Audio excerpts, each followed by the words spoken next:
Hello, Facebook world. We're back live. This is the Muses. We have taken a couple months hiatus, but we are back to commune with you, to meet with you.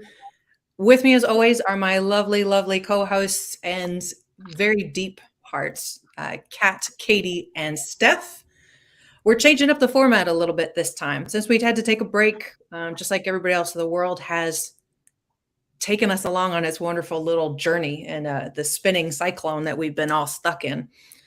So we thought now we'd like to shift from just talking about spiritual topics to talking about spiritual relevancy, talking about events that are happening in the world that are near and dear to all of our hearts, things that are on the tip of everybody's tongue and mind, and talk about these things through a spiritual conversation.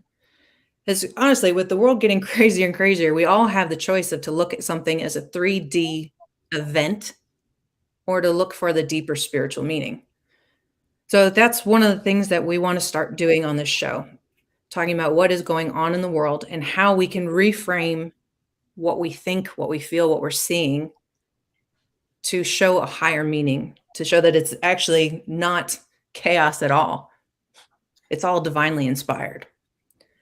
So we all have a lot of things that are going on in our field right now. And I wanted to share, I heard this phrase this morning that I wanted to kind of kick off the conversation with. And I was watching some TV show, don't remember which, doesn't matter. And they were talking about survival. They were talking about how when people go into survival mode because they've lost family members, because they've lost their jobs, because they're starving, because they're in war, that they can't focus on anything else. Survival becomes a very individual process. I can't worry about what's going on with you. You can't worry about what's going on with me, whether people are hurting, starving. It's almost like you can't focus on anything else but the fear and the need to survive. And if you really look at how this world has been going for the last couple of years, it's almost like the world itself is giving us the opportunity to go into survival mode, to just march along and follow everything we've been told and feel like we are threatened, or we have the choice to say, I don't want to feel that way. We are so much bigger than surviving. But the way that she described that, it really made me see that all the information that's going out there, all the things that we've been facing, it's really putting this wonderful blinders of survival on people's eyes, making them think that they are in mortal danger all of the time. And you can see it in the heightened emotions. You can see it in the wars that are going on right now that seem like a huge throwback to another generation. It's almost as if the world is turning and splitting the realities, survival versus infinite. And I don't know if that resonates at all with you ladies, but that was something that I heard this morning. It's been just kind of running around in my head all day. Yeah, I think anybody, like you said, anywhere can relate in some way with that. And it's so fascinating because unlike years ago, everything is so connected.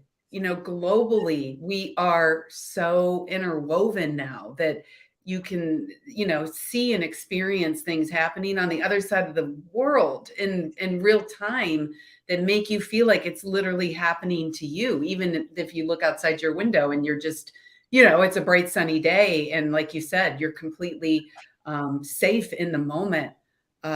So I think people's nervous systems at this point are just maxed out.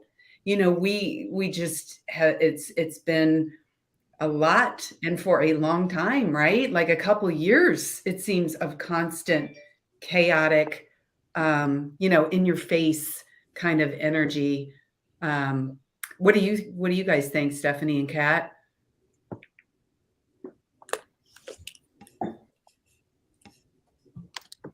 I think it's all about where you plug in.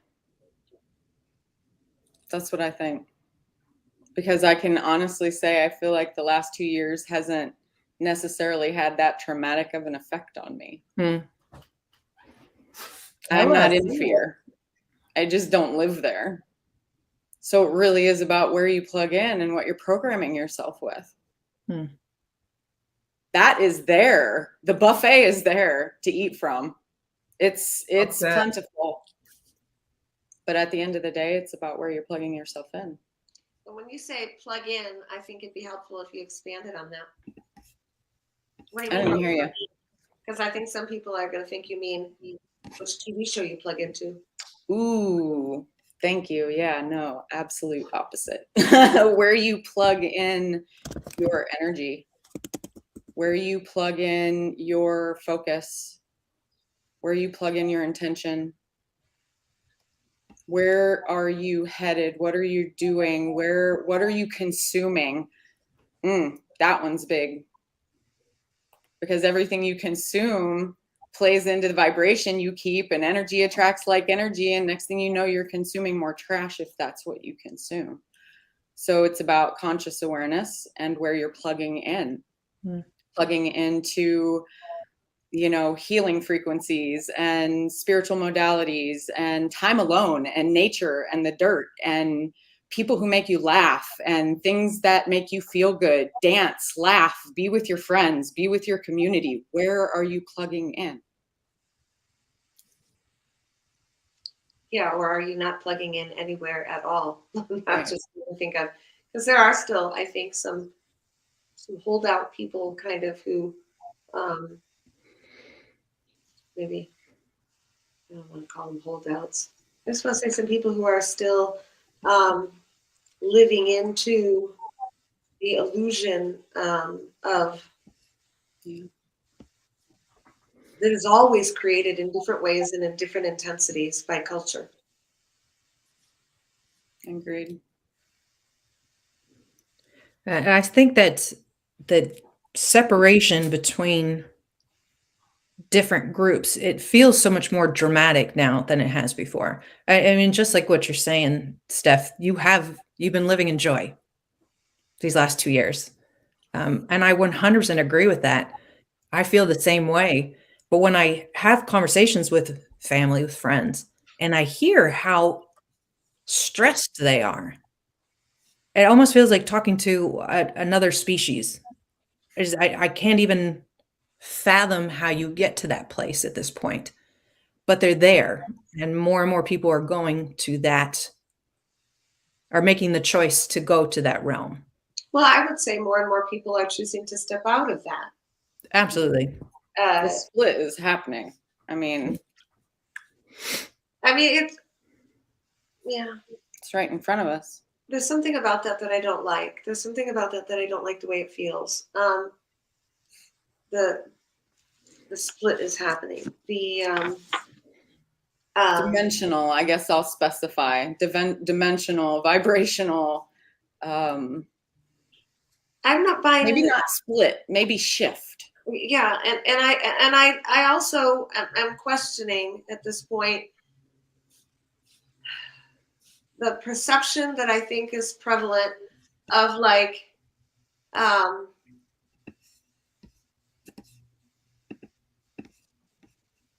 there's going to be some. It feels off target. It feels like it's the right direction, but it's the wrong specifics, and it's been humanized in some way. Like you're in the 3D and I'm moving into the 5D. You're shifting. You're this and I'm that.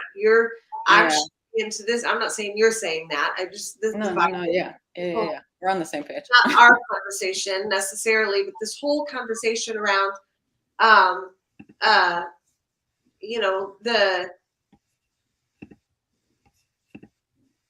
I feel like there's so many limitless possibilities for everybody, and everybody is participating in a divine way, no matter how they're showing up. The fact that they're here is in alignment in divinity. And are they in alignment with their highest and best for their mission? Maybe they are, no matter what it looks like. And every single piece, every single participant matters. And I'm not saying anybody else isn't, but I'm saying this out loud because it helps me. and reminds me and grounds me. And I think it's really important to sit in a space of love and allowing for the fullness of what's possible in this space. And I think that the way that we have the conversation impacts whether or not that's the full possibility of that expression occurs. I think there's no place that you can unwind it to that's too small. If that made any sense. Parts of it. And I don't know if this will resonate with any of y'all, but I had I channeled some information last weekend when I was down at Virginia Beach. I went to Edgar Casey's association just to really touch in. And the minute I sat down for this class, I had to start writing. And I was seeing, because we keep talking about the shift and what does that look like? And there's so many ideas and beliefs about what that could be. But I saw very clearly, like Earth itself as its own divine soul, Gaia, shifting. She's shifting and evolving. And there are souls that are shifting and evolving with that in their divine time. And there are others that are not shifting. They're all shifting, but are not going to that next place. And it's not it's like a split of reality. I saw it like the souls that are still on this planet that are not in the right place to move to a higher evolution will continue to evolve on a planet, Gaia, whatever you want to call it. It's like a continuous cycle. When one planet finishes its evolution, another one is there to take its place and hold the souls and allow them to do their journey on that planet. The planets themselves are also evolving as divine souls. And the souls that evolve throughout their journeys that are ready to move on to the next one, to the next phase, whatever that looks like.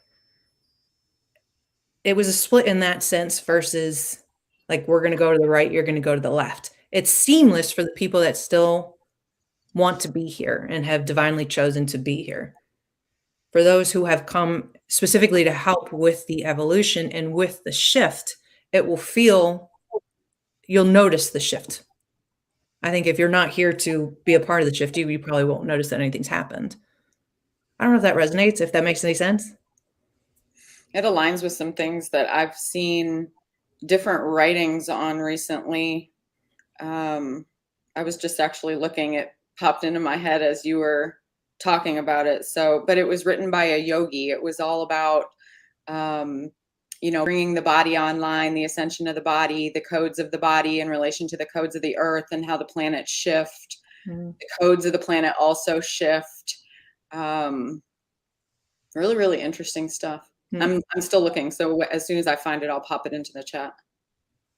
So I mean, we really are an extension of the earth, mm-hmm. right? I mean, we literally come from a combination, of stardust and earth. And so, science is now, I think we are all starting to recognize like the climate change and that, whatever angle you want to look at it, right? From a spiritual angle, it's like, I think Gaia is full. She can no longer, take on, all of the emotional trauma that we, tend to shed. And I agree, Stephanie, when you said back at the beginning of the conversation, like for me, the path to healing has always been connecting with nature, even just getting your bare feet on the ground and just feeling that greater support of something greater than you. Like, it's taken me from, days where I really thought about walking in front of a bus, it's been that bad, to just grounding me. Right. And giving me that support of knowing that there's something greater than me, that I can connect into and that can hold me when I can no longer hold myself, Yeah. And so I'd love to see, if you can pull that up, like you were saying that if the earth codes, if he's talking about like earth codes are changing, and then we need to acclimate with them or, see what happens if we don't. I mean, it's not like a threat or anything. It just is. At this point, it just literally is. And I feel like it's the times when I am ungrounded, or the people I see that are really at their max capacity for what they can take in, what their nervous systems can hold. It's that feeling of being ungrounded and feeling scattered and feeling the chaos and not knowing what's going to happen in the next minute, and wanting so much to be able to control, to kind of calm yourself down, and that, just that scatteredness. It's called Autobiography of a Yogi. Oh, somebody told me to get that book, and I got that book, and it's sitting on my shelf. Girl, read it. Oh, yeah, I got to get that thing off, dust it off, and read it. So what's it say? Synchronicity, time to pull it off the shelf. Seriously. Yeah. What was it? Is that it was just talking about earth codes changing? Yeah, talking about like detailing a shift in the energetic channels of the planet, and going through what science refers to as like the pole shift, talking about the magnetic poles, major geological implications. It just covers so much stuff on the energetic side, and then details a 3-day period of darkness. There's a whole bunch of like cleansing, like flush, right? Everything goes dark and then rebirth. There's a ton of ascension information out, it's like going through the great separation, the two earths in a sense. Yeah, that's really how it looked in the image that was in my mind. It was earth, and then it just separated. I mean, both were still the same. They're still housed by divine souls, and the souls on it are divine, but they've got separate missions now. And I remember an ancient story along a lot of different traditions. They talk about the star people coming down and seeding this planet with divine souls. They talk about removing one of the genes so that humans would be able to go through whatever divine lessons they needed to go through.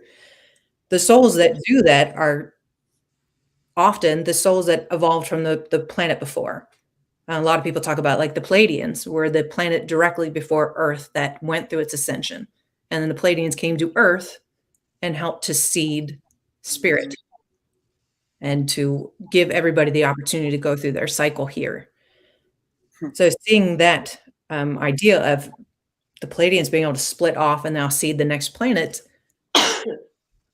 the souls that are evolving to that point now have that opportunity in their soul form as well to see what comes next. As I can still, when I talk about those things, I can see it feels very real to me to have been here and have had that experience. So it almost feels like a full circle when I think about it, like being back here now and being attached to that time as well. Do you have details or like a deja vu, any kind of experiences from that time that you can share or reflect back on? No, it just images from like the beginning. Whenever I read about the beginning, there's just images that pop into my head. They talk about the 7 sisters, which would be the wise women, the divine feminine energy that came down to help seed heart knowledge and all of that wisdom into the earth. And it's such a beautiful and intentional ideal when you think of it that way. Coming here and giving the planet its love and support in order to allow all of this to happen. So just this image of larger than life female beings, with children running around and just passing on wisdom and knowledge that they had gained through their evolutionary cycle. And they also talked about it as a way to ground themselves into Earth at the beginning so that when she was ready to evolve, they could come back because they're already connected to her. They've got that intimate connection with her already. They can come back easily and help with the next move. Can you get them on the phone and tell them it's time? It does feel like it's close. It really does. I've noticed that a lot of things in my life have been releasing. Like things have just I can't use the word lost because I'm not losing them. That's a negative connotation for it. But people, relationships, um, even priorities are just like gone. And I have no desire at all to pick them up and to play the roles that I've played in the past. Mm. It's been a really strange time period looking back. Like, how the hell am I losing all this stuff? And I'm sitting here, I'm like, all right, I'm cool. I'm happy. I'm gonna go out in my garden. I don't know if you ladies are experiencing that as well, but it's like Mhm. anchors being detached from the body. Well, I have it's been coming up over and over again in my field lately is just the importance of going back to simplicity, right? And just anything that feels complicated or tangled, it's just like that unraveling and just I love that you said you just go to your garden, and you just again, you're connecting in to the earth in some way. And I love what you said about, that in and of itself is connecting into the divine feminine that, we have to get this balance, that's been, such a masculine way of living and moving forward. And, we are seeing more and more of that feminine, rising and, at some point we will hopefully be able to find a balance. And I don't know, maybe that's what you're referring to, with the Palladians' involvement, to help kind of bring that back into balance. I really connect into what you're saying. That's absolutely been my experience, my reality lately. It's been a very intense couple of years if you look at it just from the surface. It's like looking at the top of the ocean and the waves are choppy. You can be on top. You can ride on top and you can be affected by every piece of debris, by every gust of wind, or you can seek the calm that's down deep in there where none of that stuff really affects you anymore. And that's that plugging in that Steph talks about.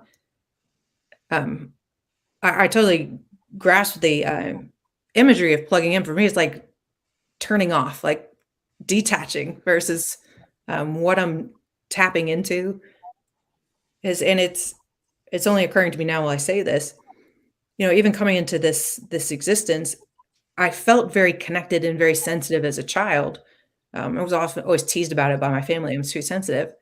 So I learned to add all these wonderful layers on top of that to protect that gooey center. And I feel a lot of that stripping away. My desire to be anything other than me is super, super low right now. I tell people, like, I have no motivation to be fake. I don't want to pretend that I'm okay. I don't want to take whatever dregs of relationship. I don't want false love. I don't want any of that anymore. I just don't have the motivation to stand up and say, I want to pretend. And I'm okay with pretending. And I'm okay with the people around me pretending. It's like that's all been kind of stripped away from me. I just had a friend, I was having a conversation yesterday with a friend, and she said the same thing. She goes, I can't hold a surface conversation anymore. I just can't do it. I have no desire to do it. I would rather just go do my own thing. Like that to me is just a waste of my time, to talk about the weather, talk about everything, but, like something that is going to move you, right? Can connect you, like, yeah, up level you. And just sit in the silence. And I can kind of feel it, the energy across the four of us as well. There's a silence. And it's not a bad thing. It's like the air is thicker than it used to be. I feel more Unless you're stuck and you're out in the woods and you're just, like you said, just hanging out, having a good time. I'll tell you, this morning I have already checked on the bees. I planted some new plants. I put up a deer fence. My God. Today. You're living my life. What are you talking about? I'm in such a weird Except it's place. chickens and dogs. And I absolutely, it's everything's just kind of detached. I'm like, I want to go outside and plant. Okay, I'll go outside and plant. It's pretty amazing. Does it feel free and liberating? Like, does it feel good? Are you in a good place with the I am silence? I am extremely happy. It's only when I tap back in to relationships that I feel any kind of doubt, or that's not the right word. I don't know, maybe guilt, or like I'm guilty that I feel guilty that I don't feel guilty. Um, and I know my family watches this show occasionally, so airing dirty laundry is always fun, but I haven't felt connected to them this year at all. And I know that they want family to get together to be together. That's always very, very important to them. It's just physically being in each other's space. It's not necessarily being kind to each other or loving or liking each other's company or being real with each other, because we don't see each other clearly. You know, we see each other through 40 years of past experiences. Going to events like that has felt really, really draining. It's like something's wrong with it. I would rather be here silent, and I'm perfectly happy and content in that space. It's strange. It's like feelings, connections. They've just kind of been like turned off, almost like a light switch. I feel them sometimes like they should be there, like a phantom limb, but I just I don't care. I think that's actually a beautiful place to be. I'm sorry, I just have to laugh. Because I think you've been there for a while, Steph. She said, I just don't care. No, I don't feel bad about it. I just don't care. I mean, know, and the familiarity of what you said, the way that humor hits home, and that's why it's funny. That's why I'm laughing, because you feel the way you feel, and when you get to that point where the detachment from the pain and the experience with them is so present, like the detachment is present, not the pain and the experience, and it's like, okay, I've processed through that. You clearly haven't. We don't see things the same. Well, okay. and they've, I've gotten comments about like they feel like the relationship's not genuine anymore. Mm. Like they feel like I'm not present, and like I am. I'm just not in the same way. It's a good thing, but I was it's going to say, not it sounds more genuine. Yeah. It's just not understood by a lot of people. And, happiness, it's instead of having like really high and really low moments, it's just kind of tranquilo, which is my favorite Spanish word of all time, by the way. Tranquilo. It's a good one. It's a very expressive word. Just Yeah. happy, just living in joy as a choice, as a constant. And I guess it makes me look really detached from what's going on around me. Like, don't care. Well, I think it's amazing, you guys, because I mean, this is something that I've really been, it's been a struggle for me. I'm super duper empathic, and I tend to, focus my energy and emotions outwardly, and then what happens is I, pick up all of this. And so, and then with my own heartbreak, my days just are, kind of up, down, and me trying to get to that equilibrium, that tranquilo. And some days I hit it and some days I don't. But like that's reality, right? For me, I mean, we can't all live in joy every minute, right? It's just, it's that constant, am I in fear? Am I in love? Just trying to continue to shift that, back to love, in every moment. So I love that you guys are sharing that you've been able to achieve that, even if it is maybe painful for the people in your life.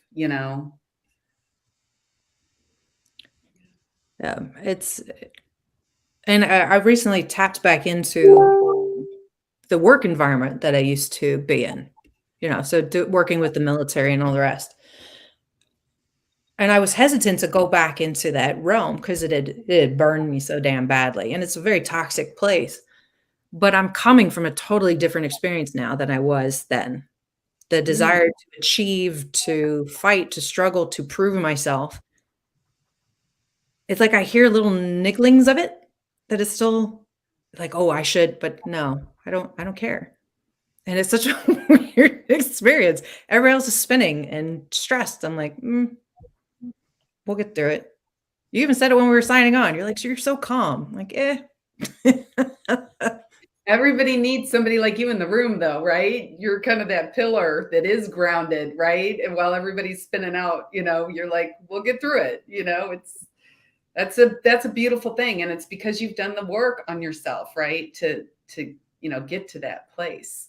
I think that's a beautiful place that you're in.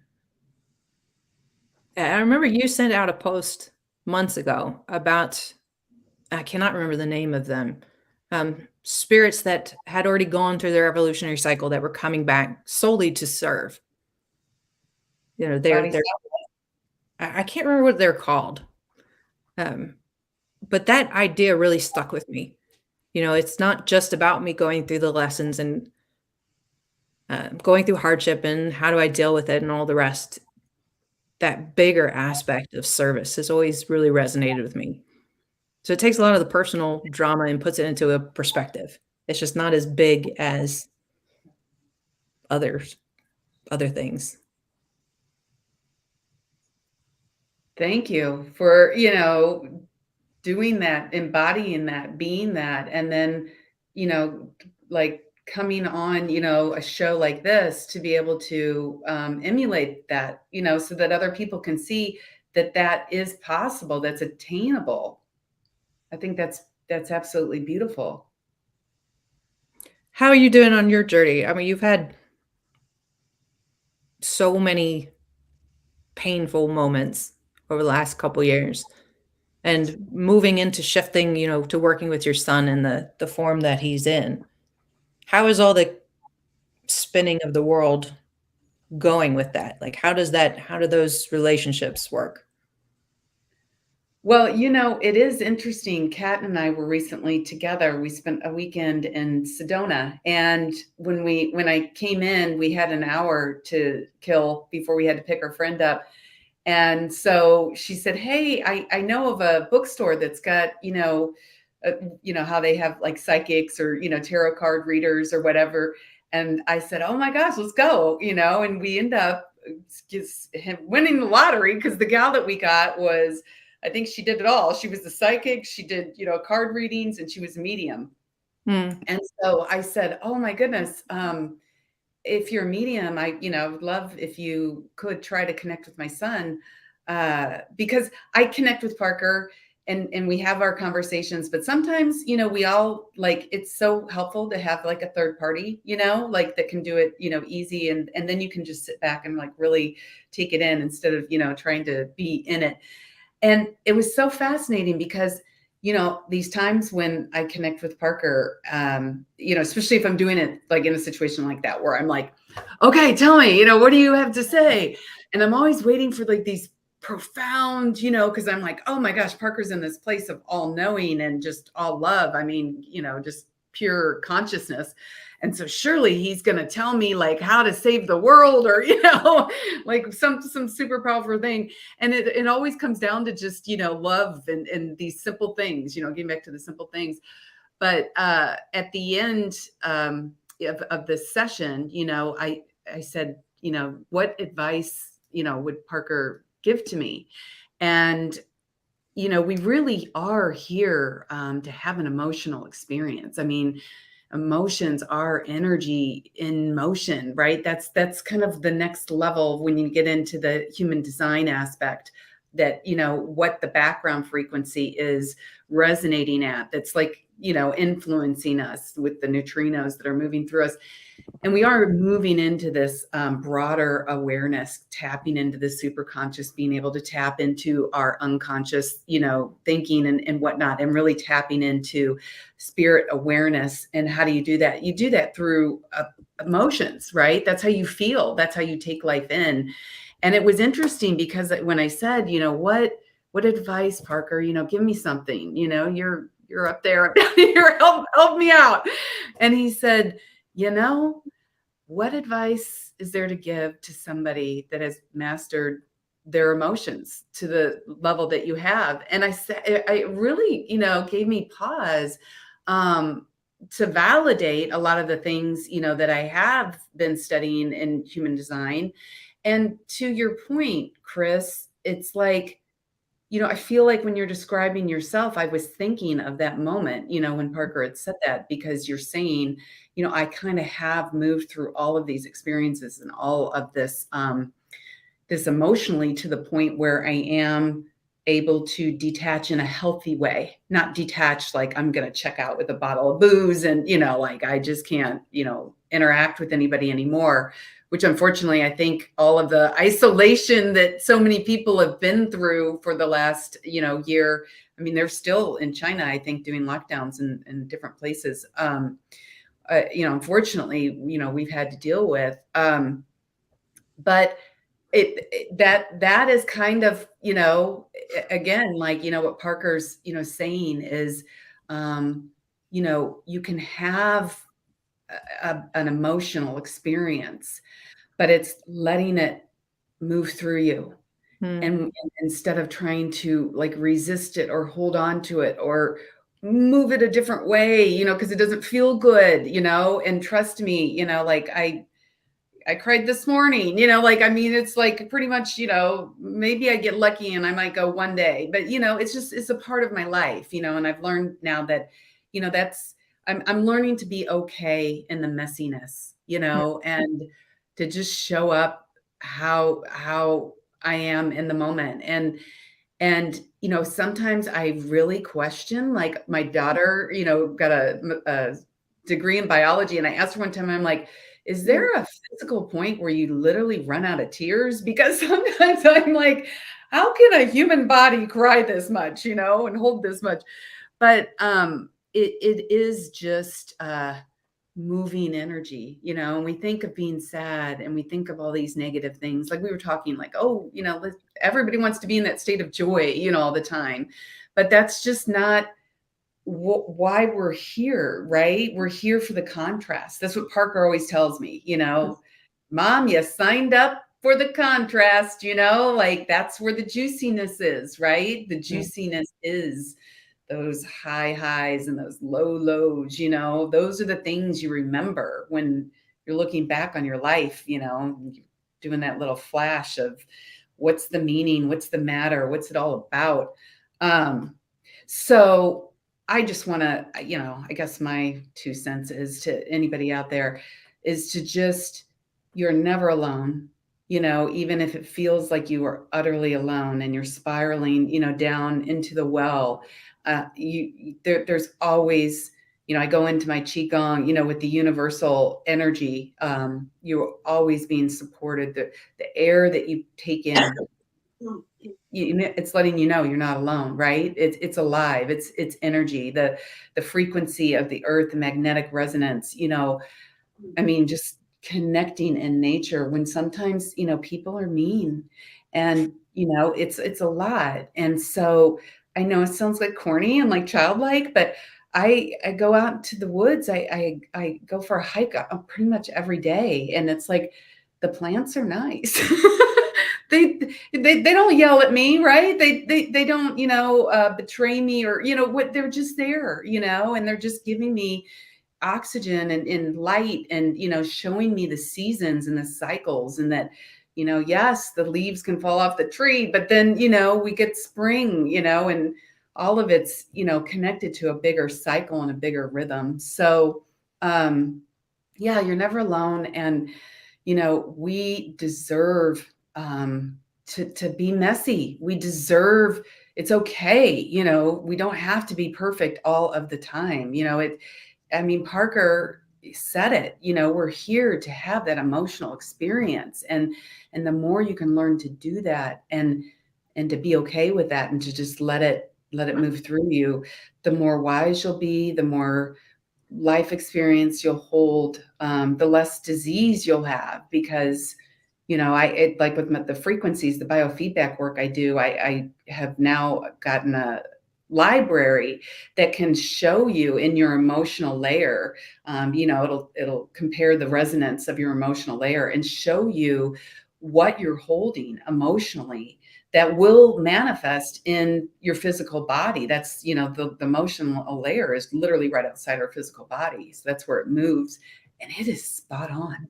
I mean, you know, it's like that stuff don't lie, you know, like I'll, you know, flip it up to somebody and it's the mirror reflecting back and they're like, oh, wow. Okay. I thought I dealt with that. I guess I haven't, you know, it's just, it's so interesting. That's So super cool. Yeah. I would love to get a picture of that. I'm always curious what's going on. Yeah. After this, we'll have Yeah. to do, that. I'd love to do a little scan on you guys. Cause it's, you know, just, it goes back to that detachment, you know, like get outside of the driver's seat, you know, sometimes. I mean, especially when it is chaotic and, you know, that's what we do. That's our safety mechanism. We hold on tighter and we're like trying to steer and we're trying to go this way. Well, if I do this, then everything's going to calm down. And we have to sometimes just realize like we can't control everything and some super shitty stuff is going to happen. None of us are going to get out of that. Right. You know, I mean, somebody close to you is going to die, you know, like bad things are going to happen.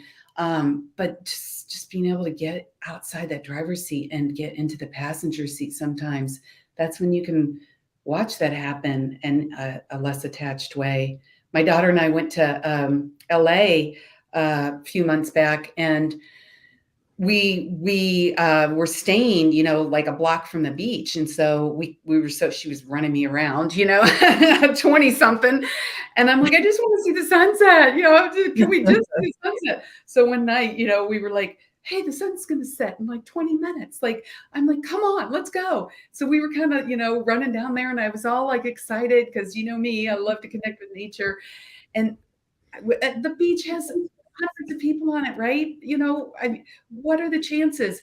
I literally am like running up to the beach to watch the sunset, and this man dies right in front of me. He literally just falls over, and I'm sitting here watching the medics, and they're trying to revive him, and they're saying it's a drug overdose, and I'm going, why did I just have to witness that? Like on top of what I witnessed with my own child, like. But you know what? Like there was, you know, I'm not getting out of that, right? I had to watch the whole thing, and then, you know, I don't know. Was it you? Why did you have to witness that before you move off of it? Why did you have to witness that? I feel like you know the answer. Well, I don't know if it was a bit of piecing the puzzle together of my son's final moments, or somebody had told me, and I felt it too. And again, it's probably, you know, me learning to trust myself, right? Because I felt right away, because immediately was like, after I'm just like, oh my gosh, I said, Parker, please help this soul, because obviously he was not thinking he was going to die. I mean, literally, sometimes you know, he's just walking along and then he just died. Like it was not like he knew that was coming. So I felt like his soul was kind of like right there, you know, sometimes where you're kind of outside looking at yourself going, whoa, what just happened? Like my son, who wasn't expecting to die that night, the same thing. But at the same time, I was calling Parker, like, Parker, please. I felt, whoosh, I'm here. And, you know, like helping his soul, you know, it's almost like I was in the physical, you know, Parker was in the whatever, spiritual, metaphysical, and watching that, passing the baton, and him holding the hand of that man and going, I got you, like this is where we go. This is what we do. That's a great question, Chris. I don't know. 'Cause my daughter, who, you never want your child to see you upset, and I just looked at her and I said, why did I have to just witness that? And she said, Mom, I don't know, but I think you just somehow like you just were here to have a lot of really sad, horrible stuff happen that you have to witness. I'm like, I guess I that's a good question. I don't know. So I can help somebody else, I guess, if navigate those emotions. I definitely think that's a part of it. And it kind of circles back to the beginning when we were talking about survival, how a human instinct, a 3D instinct for survival is to really go in. It's to focus on the self. All the blood's flowing away from anything else, and it's just right here in the heart. So that's an instinct that we have as humans to protect ourselves. When in truth, when you really get into spirituality and studying, it's when you open yourself up that you're actually the most powerful and the most safe versus closing in. So that ability to face that fear, a very visceral experience. And instead of going in, you reach out to Parker, to whomever, to angels. It's fighting against that human instinct to tap into your spiritual instincts, which are, in that case, very different.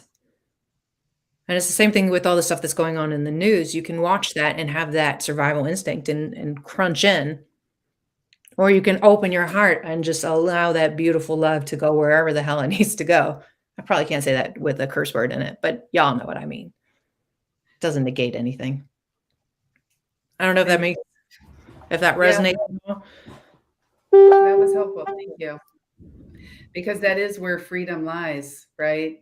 When there's nothing left to fear, right? That's freedom.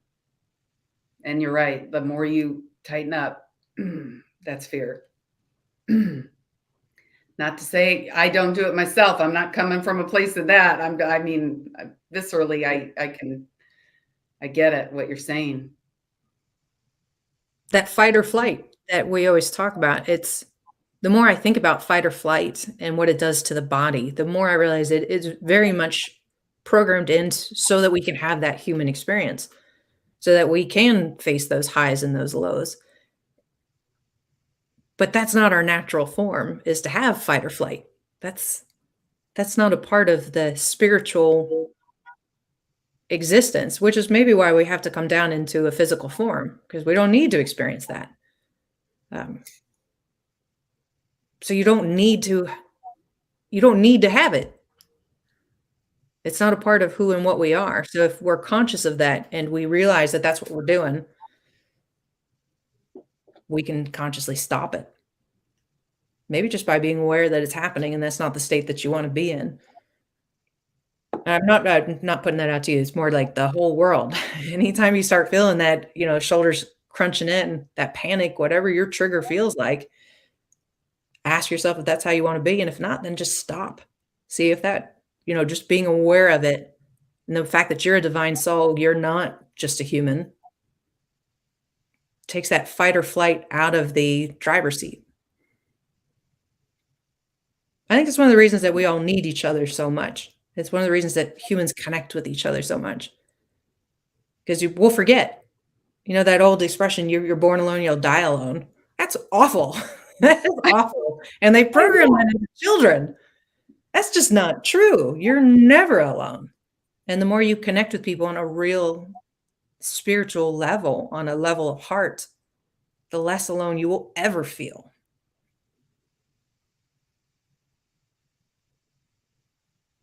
I know. I'm like over here preaching. Y'all need to help me out. Cat, you've been quiet. What are you thinking? I'm enjoying listening.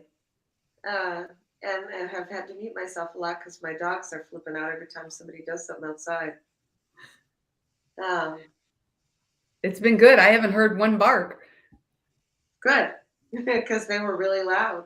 Oh, I love what somebody just typed in. Yeah, that's what we've been told, right? That masculine way. Yeah. I was raised, my dad was a World War II vet. He had me late in life. And yeah, that was the motto, that greatest generation. They'd been through the Depression and World War. And I know, people, we worry about, the children of today, what they've experienced, but that's how that generation got the name, the greatest generation. They became so resilient and so adaptable, because of it, in spite of it. So it's okay to feel, it's moving energy, right? That's the cool thing about energy. Mm-hmm. It's not solid. So everything does move through you, whether you're recognizing it or not. It's moving through you all the time. There's never, it only gets stuck if we want it to. Like we can Yeah. track an emotion and hold on to it because we are powerful enough to do that and to hold on to it and create disease within ourselves. But that's not our natural form. That's not how energy works naturally. And one of the things that has been really strong in the field is what's going on with Ukraine. And you bring up World War I, and there's a lot of similarities between what's going on there and what happened in the beginning of World War I and World War II. For me, it feels like an experience for humans to decide if they want to go through that again. It's like, here, we've got this exact same experience, set up with a couple different players, but the feelings are the same. Do we want to go through this again? And we're being asked to look at it from where we are as souls today versus where we were 80 to 100 years ago and say, is this the type of experiences we still want to be having? I feel like that's why it's so painful and powerful and in everybody's awareness that these things are happening, because it just feels wrong to be happening now. It's like, we're all too smart for this. How are we still experiencing these things? But it's coming up for a reason. It's not chaos, it's intention. So what's the divine intention behind it? If not to make us aware of something, to give us a chance to decide, are we energy bodies that just allow things to pass through us? Or are we humans that are afraid of dying? It's like a minute by minute decision. You got to keep making that decision every moment of every day. It is true. Yeah, it really is. Depending on your reality. I like Stephanie's world where she's Don't misunderstand it. There's lots of ups and downs. It's just about where you draw yourself back to at the baseline. How you process it, how you move through it or let it move through you or don't. Yeah, my world is a lot of fun. I can say the last 2 years have been two of the most exciting, most rewarding, fulfilling years of my life, and the fucking hardest. That's the contrast, right? Yeah, that's what Parker would say. Time. And it's been in those last 2 years that I've allowed myself to feel more deeply than ever. Good for you. Good for you. Yeah, the courage that comes from being vulnerable, to really cracking yourself open to feel. That takes a lot of strength and a lot of bravery to do that, to stop protecting yourself on that level. Completely different experience. Mm-hmm. It feels like living a completely different life.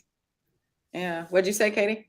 Oh, I was just, when Chris was saying, here we're finding ourselves in the same similar predicament that, but you'd think we'd be, wiser, what's the purpose, the intention behind it. I hope this time we do choose love, right? And we do, because that is more of that balance of that masculine aggression that, is rising to the surface. And, the earth, now starting to purge because it's full, it's tapped out. It need, which holds, we say Mother Earth for a reason, it's that love, it's that support, it's that nurturing, it's all of that feminine aspect. And, she needs our help right now, and so the more that we can, hold that space of love and compassion and empathy, which I do think we do so much better in this day and age, than, even 50 years ago, that the children that are born today are so much more open and, encompassing and not as judgmental. So, just, like Stephanie said at the beginning, it's all your focus, your perspective, how you see, what glasses are you going to put on today to look out at the world through. Oh, thanks for putting that book up. Yeah. I'm going to get it off my shelf. Next show, I'll be quoting from the book. That's my homework. And I don't know if this feels right to anybody else, but even just talking about the shift in that level, the souls have their individual divine journey, and they're each unique intentionally. So maybe the shift of the planet that we've been talking about forever is also an individual experience versus like a massive, we're over here on the right and everybody is over there on the left. I don't know if anybody gets anything on that. I don't know why that just popped into my head. I am much more in alignment with that statement than the other. That's what makes it so confusing and frustrating sometimes, is we want answers. Like, where is the finish line on this wonderful journey? How do we know when it's happened? But if it is individual to align with our individual souls and missions, we can experience it for each other. We can't predict it for each other. That's interesting. I'm gonna have to sit on that one. Is that what you've been seeing, Kat? Yep. Well, how the hell are we supposed to know when it's happening? Why do we need to? Damn it, Kat. Damn it. That's true. I mean, the answer that pops into my head is a human one, which is you get that sense of accomplishment, but that's not real. I like where you're going with that. That's going to be another thing for me to release, is the need to accomplish, to finish, to achieve. What the hell does that even mean? Well, I mean, there's a valid basis for that on this plane, all over the place, right? In Not this plane, culture. yeah. And you are a generator, energy. So you do like to build and create and have that sense of satisfaction, being able to look back at what you've created, the achievement in that, so that is an integral part of your design. And we need people like you, that are able to build and create, right? To move humanity forward with your achievements. As long as it's not an ego-based thing, I think is what you're tapping into. Yeah. Or it's just a need, that I think that's a fear-based thing for me, is that fear of not being able to achieve, not being able to do something, is one that to let go. You know what I think an interesting question is? If we're each individual beings and we're all here for our own reason and we're all creating our own reality as we're here, and if we allow the investigation that we may all have our own, another way to say what you said, we may all have our own end game, we may all have our own end result, our own not so much of a split, I'm over here, you're over here, but we're all going where we're all going. Then how valuable is it really to read everybody else's stuff? How valuable is it really to key in to the accepted information whether it be of any spectrum that you can think of any endeavor that you can think of any, whether it's science, whether it's whatever.